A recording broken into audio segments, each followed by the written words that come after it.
तो चलो यार, अब एक्सरसाइज 7.2 का फिफ्थ क्वेश्चन करते हैं।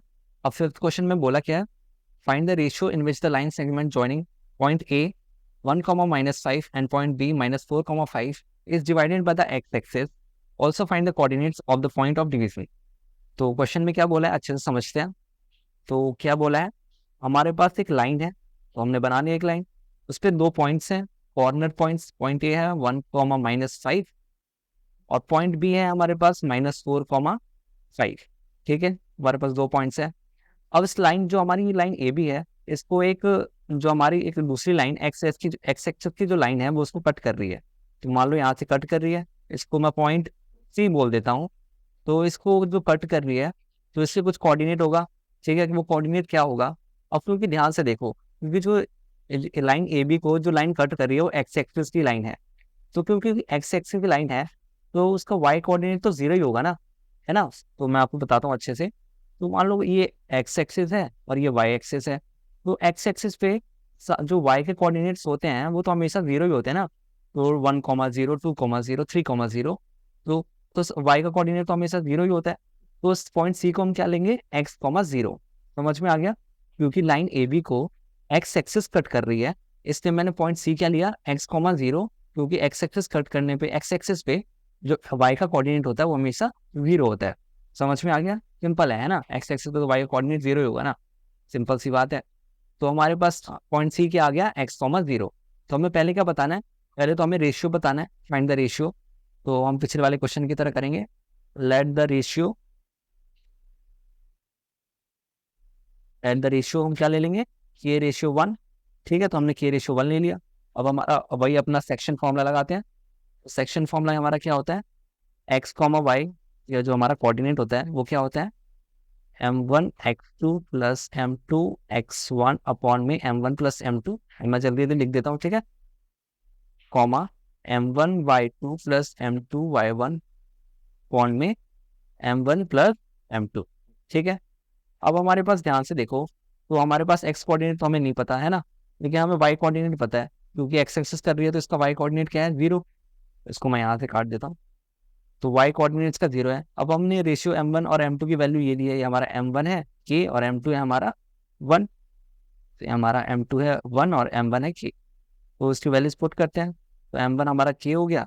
x2 की वैल्यू क्या है, इसको मैं यहाँ पे कर दूँ तो x1, y1, और ये हमारा x2, y2।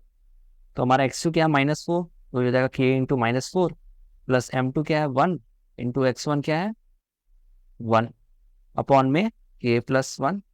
सिमिलरली यहाँ पे क्या हो जाएगा, m1 है हमारा k, y2 क्या है, y2 है हमारा 5 प्लस m2 क्या है, m2 है हमारा 1 इंटू y1 क्या है -5 अपॉन में k+1। अब देखो, हम k की वैल्यू तो किसी एक कोऑर्डिनेट से ही आ जाती है। तो देखो हमारे पास x की वैल्यू तो हमें पता नहीं है, लेकिन y की वैल्यू हमें पता है 0।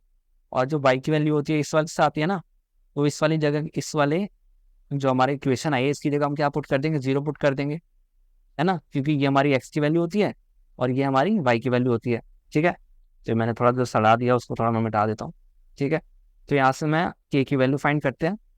तो हमारा जो k, सॉरी, अब वो क्या कर रहा हूँ मैं, यहाँ पे लाइन खींचो, यहाँ पे k into 5 plus 1 into -5 upon में k+1 इक्वल्स टू 0। ये कहाँ से लिखा, क्योंकि ये जो है y कोऑर्डिनेट है और y कोऑर्डिनेट क्या है हमारा 0 है। तो मैंने इस पूरी वैल्यू की जगह क्या पुट कर दिया, 0 पुट कर दिया। तो यहाँ से सॉल्व करेंगे तो ये जो k+1 डिवाइड में इधर जाकर मल्टीप्लाई में हो जाएगा।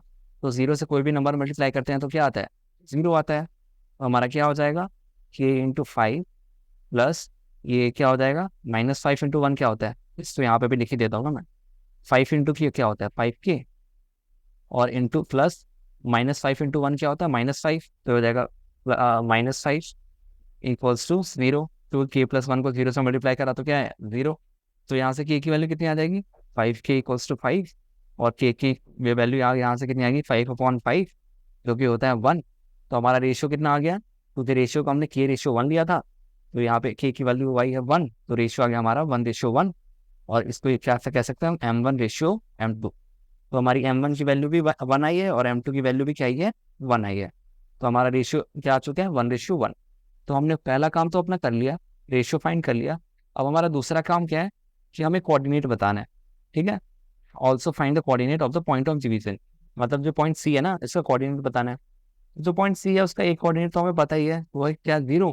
तो हमें हमें एक्स कोऑर्डिनेट बताना है, ठीक है। तो चलो फाइंड करते हैं। तो पहले मिटा लेता हूँ मैं,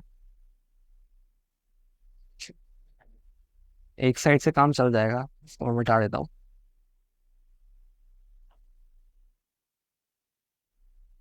ठीक है, तो अब ध्यान से देखो, हमारा यहाँ पे रेशियो क्या है, 1:1 आया है।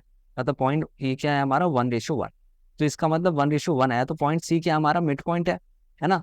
1:1 का मतलब क्या होता है, जो पॉइंट सी है वो एकदम बीच में कटा है। तो ये पॉइंट्स और मतलब बीच में कटा मतलब मिड पॉइंट है। तो अगर हमें किसी भी दो पॉइंट्स का मिड पॉइंट निकालना होता है तो कैसे निकालते हैं, फॉर्मूला पता होगा ना।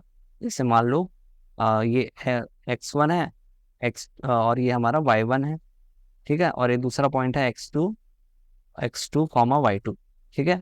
इसका हमें मिड पॉइंट निकालना है, तो कैसे निकालेंगे, इसको हम x, y बोल देते हैं, ठीक है। तो हमें x, y जो मिड पॉइंट है x1 y1 और x2 y2 का, तो कैसे निकालेंगे। तो x आएगा हमारा x1 प्लस x2 अपॉन में 2, और हमारा y क्या आएगा, y1 प्लस y2 अपॉन में 2, ठीक है। मैं इसको अच्छे से लिख दूं क्या, इसको लिख देता हूँ ना, लिख दिया तो इतना। तो हमारा x1 y1, और दूसरा पॉइंट है x2 y2, और जो हमारा बीच में पॉइंट है उसको हमने ले लिया x, y, ठीक है। ये हमारा, तो जो हमारा पॉइंट जो बीच में है वो है x, y। तो हमें अगर हमें पॉइंट x, y फाइंड करना है तो कैसे फाइंड करेंगे। तो x आएगा हमारा x1 प्लस x2 अपॉन में 2, और y आएगा y1 प्लस y2 अपॉन में 2, ठीक है। तो सिमिलरली जो पॉइंट यहाँ पे c है वो भी मिड पॉइंट है इन दोनों पॉइंट का, पॉइंट ए और पॉइंट बी का। हमारा x कोऑर्डिनेट कैसे आएगा, x1 प्लस x2 अपॉन में 2। तो x1 क्या है हमारा 1, x2 क्या है -4 अपॉन में 2, जो कि होता है -3/2। तो हमारा x कोऑर्डिनेट आ गया -3/2। और देखो y कोऑर्डिनेट तो हमें पता ही है, लेकिन हमें एक बार चेक कर लेते हैं कि y हमारा 0 आ रहा है या नहीं आ रहा। तो हमारा y1 क्या है -5, y2 क्या है +5 अपॉन में 2। तो -5 + 5 क्या होता है, 0 अपॉन में 2। तो 0.2, तो 0 अपॉन में 2 क्या होता है, 0। तो देखो हमारा y कोऑर्डिनेट क्या आ रहा है, 0 आ रहा है। तो यहाँ से हमारा पॉइंट सी क्या आ गया, पॉइंट सी आ गया हमारा -3,2 अपॉन में 0, ठीक है। समझ में आ गया। रेशियो हम पहले हमारा 1:1 आया, 1:1 का मतलब क्या होता है कि पॉइंट सी हमारा क्या है, मिड पॉइंट है। तो वहां से मिड पॉइंट फॉर्मूला लगा के हमने एक्स और वाई की कोऑर्डिनेट्स भी फाइंड कर लिए। तो इसी के साथ हमारा क्वेश्चन नंबर 5 भी कंप्लीट होता है। अब हम नेक्स्ट क्वेश्चन करते हैं।